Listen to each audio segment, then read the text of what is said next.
Chapter 25. Tracking a Predator. Inside an old rundown pub, Ronin used presenceless to create another image. These last few days he'd been so engrossed in training his stealth techniques, his entire life had been put on hold. Any form of spaceship construction had been called off, the academy work had been postponed, and he'd even stopped exercising. Well, the normal form of exercise anyways. Ronin locked the mental image in place, and the entire pub began to glance towards it. Instead of a bar counter, though, this time he'd chosen a picture of some long-dead idol on the wall. Apparently, the girl in the picture had once visited this place. Ronin somewhat doubted that. What sort of an idol would visit this kind of neighborhood? Narrowing his eyes, Ronin moved the mental image of horror onto an old jackhammer along the wall, and the crowd's attention followed. Over time, he'd found that he could move the image of the technique. It made the entire ordeal more straining, but it saved him the work of having to create another image every time he moved. Ronin next moved the image of the broken fractal gate towards a wolfram-enriched rock sample, displayed at the back of the pub. Like clockwork, the pub dwellers subconsciously followed and began to stare at the rock. "All right, I think that's enough," he thought. Ronin released the technique, then dizzily stumbled out of the building. He checked the time. 2 minutes. It will have to do. It was the same duration as last time. Maybe if he really tried, he could have held the mental mask for a few seconds longer, but he'd pretty much reached a bottleneck at this point. His progress had been fast in the beginning. From only being able to hold the mask for 30 seconds, he'd rapidly improved his record to twice that the next day. He'd reached 1.5 minutes soon after, but every second beyond that had taken a lot of work.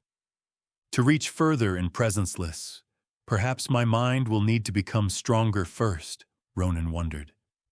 The Calvrachian embrace could help with that. Regardless, it was time to pay Argus a visit. Any further work on the technique right now would take too long. Ronin headed back towards the Hemsway. He wouldn't be driving towards the factory this time, though. Not today. 30 minutes later, and a small azure blue shuttle landed beside the chute leading into District 101. Ronin stepped out, then walked up to the gaping hole in the ground. He gave his lovely ship one last look. The Hemsway had gained a special place in his heart after all the work it took to build it. It may not have much value to others, but to him it had a value far beyond credits. He grabbed one of the pipes sticking out of the chute, then slid down. Landing back amidst the familiar fog, Ronin snuck along the side of a building, hoping the combination of darkness and fog would be enough. Without a suit, if he was spotted now, it was over.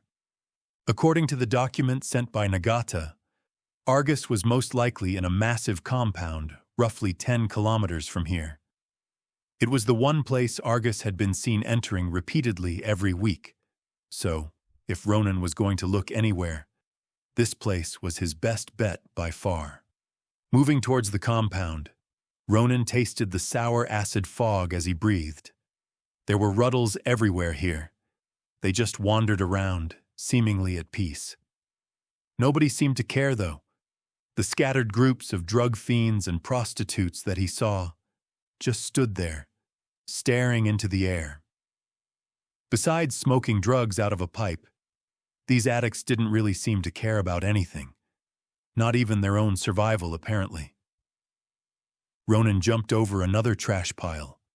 Everywhere he looked, there was something foul. Besides the trash and the ruddles, he also spotted numerous dead people just lying around.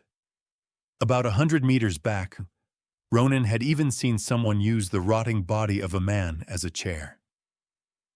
He put a hand to his nose, attempting to block out the smell. The combination of the sickly sweet aroma of Fantasia dust and the already ubiquitous stench of rot made for a nauseous mixture.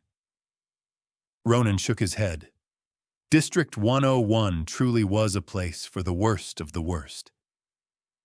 Continuing on, he snuck in between buildings, making sure to use snapshot every time someone got close. The minutes passed as he moved his way further in, and at some point, Ronin began spotting organized patrols. The men marched up and down the streets as they carried weapons, and the closer he got, the more men there were. He briefly activated Presenceless, avoiding another group of men. This group had laser rifles, breathing masks, and shock grenades. Their bodies were also heavily augmented. Anything from their legs, their arms, to their skulls had been bionically modified. They've got to be Argus's henchmen, Ronin reasoned. The compound was now only 500 meters away. Ronin had to forcibly rein in his hands from shaking. Unfortunately, he couldn't kill the bastard. Not yet, at least. He looked down at the injector he'd prepared for this. Utterly illegal and unreasonably expensive, this injector was filled with nanobots. Designed to be virtually undetectable, these bots not only tracked the location of the target, they picked up and recorded the audio registered along the target's eardrums, then sent it all out to an anonymous server every time the host connected to the net. Nagata had said something about the bots piggybacking off implant signals when he handed it over, but Ronin was just happy with the fact that the thing worked. He didn't need the specifics, just the knowledge on how to use it. Shadowing the group of bionic men, Ronin moved even closer, only stopping when he reached the last building before the first fence. Crouching down, he squinted his eyes to get a better look. This compound was packed. Be it the guards or the people simply working there were so many of them. Even the large area in front of the building looked crowded. Dozens of figures could be seen walking in and out of the building itself. Beside it, Ronin also saw several shuttles arrive. It only took a few minutes before the ships left again, though, and new shuttles flew in to replace them. Whatever was happening here, there was a lot of activity involved. Ronin sized up the 40-meter-long distance between him and the first fence. There didn't seem to be any landmines installed. Then again, those things weren't exactly supposed to be visible to begin with. Further ahead, he spotted several turrets. If these turrets were anything like the ones at his own factory, he should be fine as long as he avoided contact with the two fences ahead. All right, as long as no landmines go off, this should be doable.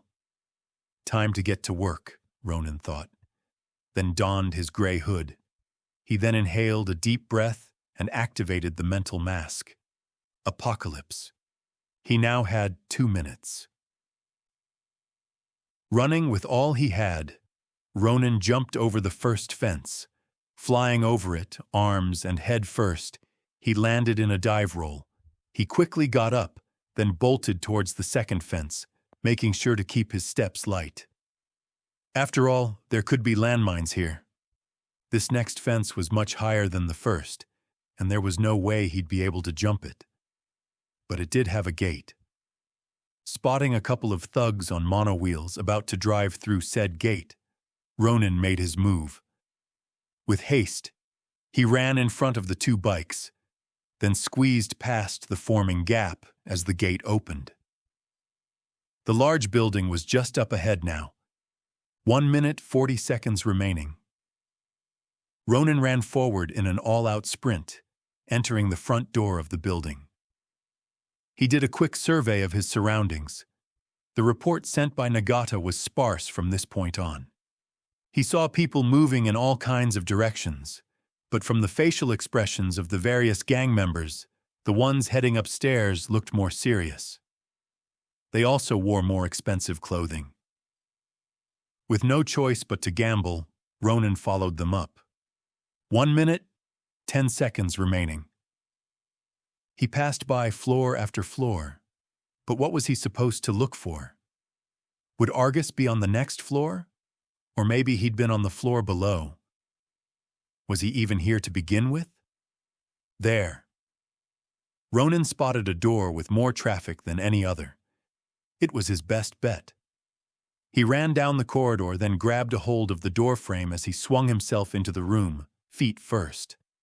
"How are the newly pledged gangs doing?" Ronin heard a man say. The man, leaning back on a sofa in the middle of the room, had blonde hair and a muscular body. His face was the spitting image of the one in the file Nagata had sent. "Jackpot!"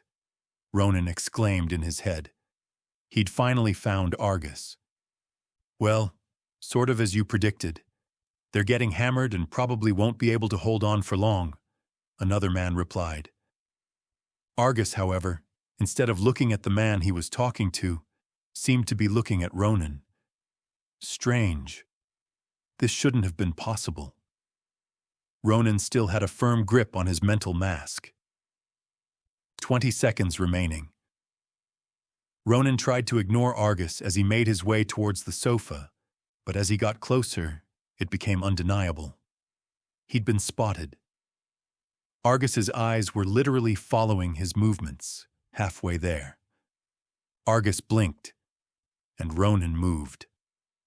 Ugh, Ronin inwardly groaned, feeling his mental mask shake. I knew I wouldn't be able to handle both techniques at the same time. Anyways, it had worked. His mental mask still held, and he was out of the man's eyesight. He next used the men in the room as cover as he moved in. With the way Argus was acting, the way he resisted the mental mask, Ronin had to be careful. 10 seconds remaining. With a dash, Ronin managed to get behind Argus. He then reached into his pocket and pulled out a piece of gravel. It was something he'd brought along before coming here, just in case. He then threw the rock out the door, and as it entered the corridor beyond, he raised the injector. Ping! The moment the rock hit the wall, causing a distraction, Ronin dug the injector into Argus's neck.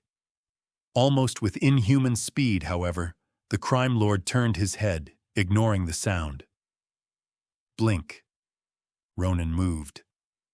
Huh? What's going on here? Argus roared, looking confused. 5 seconds left. Ronin shakily scanned the room.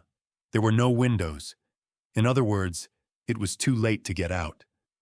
There were too many people in the compound, and without presence-less, he was bound to be noticed by someone. Where, come on! Then Ronin saw it.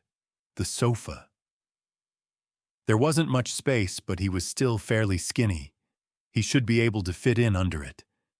He only had 3 seconds left of the mental mask, though, and Argus still hadn't blinked. Should he take the chance? Argus was still looking around, confused. He might be able to. With 1 second left to go, Argus blinked. Ronin dove for the sofa, falling flat on his stomach as he slid into the gap. Did any of you see that? Argus shouted, sounding bewildered. Sir? A man asked, confused. Someone was here. I'm sure of it. Argus continued. From beneath the couch, Ronin saw it move as the muscular warlord above him rose up, then began stalking around the room. Come out! Come out now! The blonde-haired man roared. Trying his best to keep his own heavy breathing quiet, Ronin felt the tension of the men in the room rise. Boss, I think you're the only person who saw whatever you saw, someone hesitantly said. No, it can't be, can it? Did I imagine it? Argus muttered. People shuffled their feet as an uncomfortable silence descended. Ha! Look at that! I'm acting like a maniac! Argus laughed. Ronin could hear an audible breath of relief from several men. They probably really thought the man was crazy. As the warlord walked back, then sat down, the sofa groaned as the bottom part of it came ominously close to Ronin's face. Thank the void. I'm still hidden, Ronin wordlessly breathed out. Check with the guards if there's been any sign of an intrusion, Argus said. Yes, someone answered, sounding a little confused. And check if there's been any reports on something being strange or out of order during the last hour. The crime lord then moved around on the sofa before letting out a grunt. Why in the world does my neck hurt? What's going on? Ronin hid under the couch for what must have been 20 minutes, listening to the conversations above. He heard talk about what he speculated to be politicians and businessmen, what they'd be willing to do and how much they'd cost to bribe. He also heard about war plans, the status of the gang's drug trade, as well as their brothels. At one point, they even discussed Ronin's own bounty and whether or not they should raise it. Fortunately, they didn't. Not even once, however, did they mention Spectre. Any conversation that might have naturally had something to do with that man stopped as soon as they brushed the topic. It sounded unnatural. Regardless, it was time. Ronin would have loved some more rest, but there was no way he'd stay a second longer than he had to. Not here. Apocalypse, he wordlessly whispered, donning the mental mask again.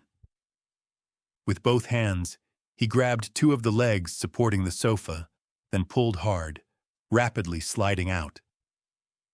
As he pushed himself back on his feet, he did a quick scan of the room. Yup, still as packed as ever, Ronin thought, then moved behind a man nearby as he hid from Argus. He used Snapshot again to get out of the room, then ran down the stairs. Finally, after sneaking past one fence, then jumping over another, he was out of the compound. Phew, I'm never doing that again. Ronin sighed as he looked back at the building. Now let's just hope those nanobot trackers do their job. Glancing down, he noticed his torn-up shoes. He lifted a leg, then shook it, and the shoe sole dangled back and forth, nearly falling off. The seams holding the footwear together was also torn, to say nothing of the front section of the shoes. If he didn't know any better, Ronin would have thought this pair just came out of a shredder. It did make sense, though, considering how much stronger he'd become. These shoes had been designed for regular everyday humans, not someone like him. Ronin next spent about an hour sneaking back, then began the climb out of the chute. Halfway up, one of the shoe soles eventually gave out. Ronin followed it with his eyes as it bumped against a wall, then landed below with a soft thud. He made a small mental sigh. He was probably going to throw the shoes away anyways, but he did hate losing things. A few handholds later, and Ronin was out. He looked for the Hemsway. That's strange. He knew he'd parked it here, but where was it? It couldn't be, could it? No! Not my Hemsway! Just like that, the first ship Ronin had ever made, one of his most prized possessions, was gone. Stolen away by thieves. Chapter 26. Industrial Industriousness. Ronin scratched his head as he looked down at the gray warsuit. After mourning the loss of the first ship he'd ever built, he'd gotten a shuttle to bring him back from outside District 101. Now, with nothing else to do with regards to Spectre but to wait, he'd brought out the massive power armor, but as it lay there before him, should he really modify it? Ronin hemmed and hawed as he thought about what to do. He'd already modified the Hero Maker, and a quick paint job had removed the golden flame patterns on it. He'd first painted the suit navy blue, then rimmed the edges of its larger metal plates in black. The Hero Maker's shoulders, knee pads, face guard, and jetpack now had black lines running along them, and the suit looked a lot more intimidating now than it had before. As for the war suit, though, no. The 3-meter-tall monstrosity still remained the same as when he got it. Be it the illicit lasers or the missiles, Ronin hadn't removed any of them. When he'd brought the suit back from Exodon, he'd had big plans for it. He was going to make it look like a civilian suit, like it was just this big because it had a big person in it. But when his excitement died down, reality had come knocking. There was no way anyone would believe this thing was legal. No amount of paint could hide what this suit really was. He could maybe weld something over its weapon systems, but any casual inspection would still reveal it for the tool of war it was. Ronin only had one option. Do I really have to remove all of its weapons, though? It would be such a waste. All of that potential to just throw it away. After all, who knows what could happen? Why shouldn't he deserve some real protection? There were thieves out there. Spectre was still alive, and this was his suit after all. It belonged to him. It was his possession. It was all his own, his precious. What are you doing? Why aren't you studying for the exams? A deep voice rang out. Simons?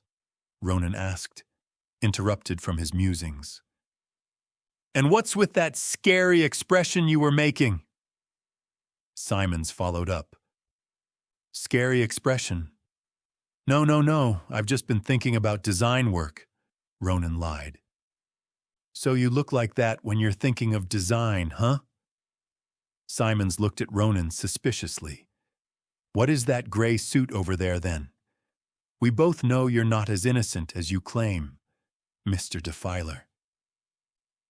Ugh, I hate that name, Ronin said, his whole face twisting into one of disgust. It was his most embarrassing moment, codified with a name for the whole galaxy to see, something Simons wasn't shy about mentioning at all. Noticing Ronin's expression, the big youth couldn't help but let out a giggle. Anyways, Simons began, what design work in particular are you thinking of? Something golden, maybe? Now Ronin really had to come up with something. He couldn't hide the big war suit behind him, but he could at least bring the conversation over to something more pleasant. He rubbed his face to clear his thoughts. They'd already finished the racing ship. Well, Simons had finished it for the most part. The slim 5-meter-long model was currently parked inside the warehouse, waiting to be sold. It was an old design, and at most, they'd only get a few thousand credits for it. But there was no way Ronin would keep it. Unlike his precious Hemsway, this ship had no sentimental value, and it was impractical to use. The only thing it did was move fast, but what ship should they build next? I'm not planning on making shuttles forever, Ronin thought as he gazed over at the machines occupying the hall. This factory can make ships up to the Corvette class. The sooner I begin learning how to make bigger ships, the better. Ronin? Simons asked. Why are you not answering?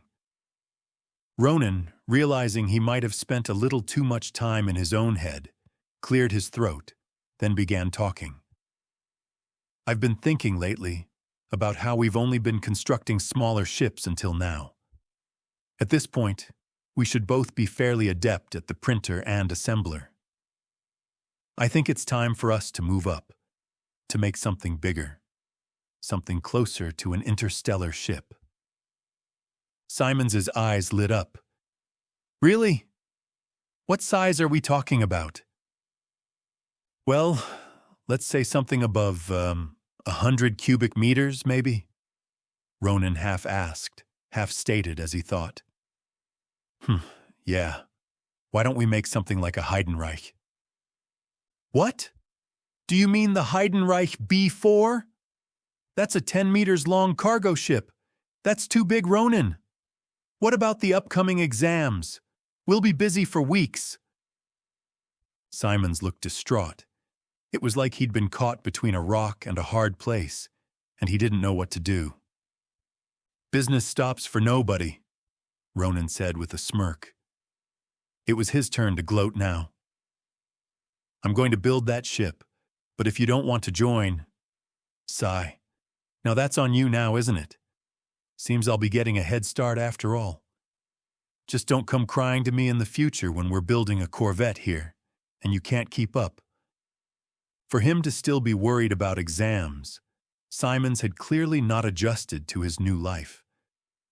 The entire point behind getting high grades was to get a good job at a design company, but they already had that job. It frankly didn't matter what grades they got as long as they passed the courses. They did have to pass them, though.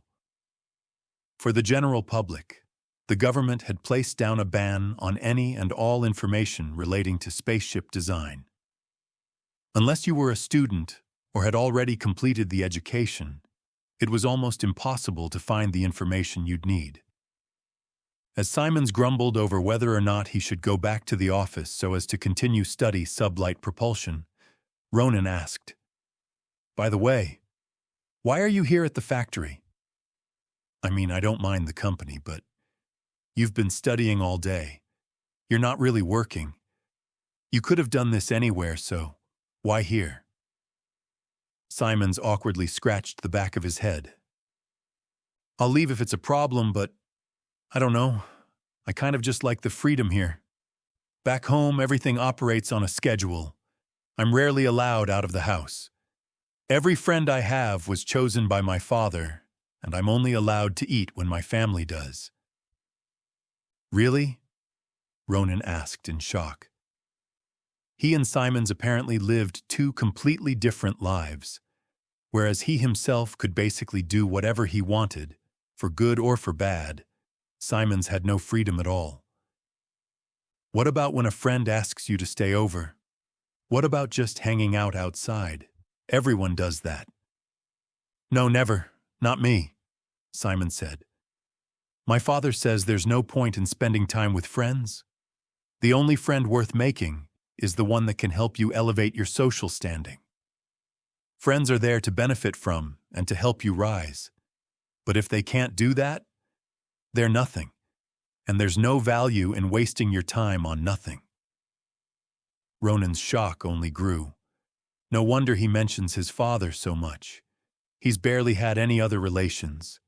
His father pretty much takes up his whole life. "What about you?" Simons asked. "Huh? What do you mean?" "What about your parents?" Ronin sighed, then looked up at the ceiling. "My parents? They're gone.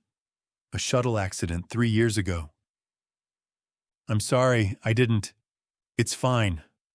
Ronin cut him off, not wanting to get into it. "Anyways, I guess your father considers me a valuable connection then." Simons made a slight nod. "Then stay as long as you want." "Thank you. It just feels good to be out of the house, you know." Ronin did not know, but Simons had been a good employee thus far. He'd also kept quiet about the Happy Pearl incident, which meant Ronin owed him one. If Simons wanted to stay, heck, if he wanted to live here, there was no way Ronin was going to stop him. "I can arrange for another bed here if you'd like. Doesn't matter to me. I mean, Void knows. If there's one thing this place doesn't lack, it's space." I think you can hold off on that extra bed," Simons hastily said. "I doubt I'd be able to convince my father to actually let me live here." Ronin flashed a grin. "All right, but don't be too sure about that. This is a top-of-the-line factory, and when we get commissions, we might have to pull some all-nighters to get the ships out on time." The fact that Simons viewed a factory as a place of freedom spoke a lot. Ronin almost felt a little bad for the guy. Either way, this was an issue between Simons and his father, and Ronin had no right getting involved. He did a theatrical stretch, then began walking towards the design studio. Now if you'll excuse me, there's a very big ship out there, just waiting to be built. Too bad there's a poor soul here who'd rather bury his head in texts when he instead could have helped bring this beauty to life. He then shook his head slowly, mimicking the voice of an old man. A sad thing indeed. A sad thing indeed. Come on, can't we just wait for the exams first? Nope, time's precious, and I intend to squeeze it for every second it has.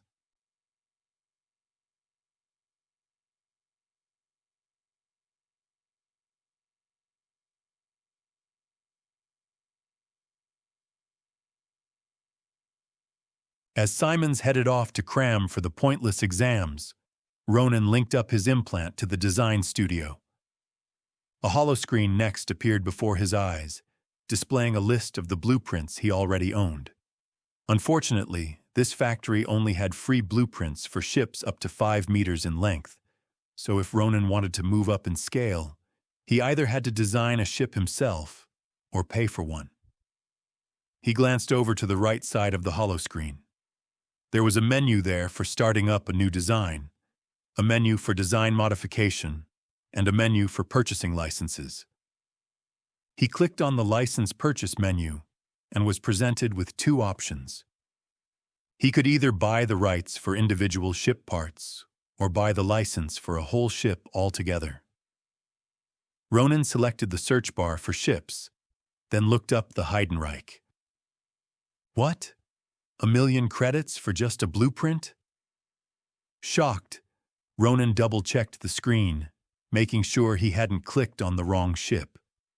Yup, it was indeed the Heidenreich B4, and aside from the initial upfront cost, he even had to fork out 5% of his earnings if he ever sold it.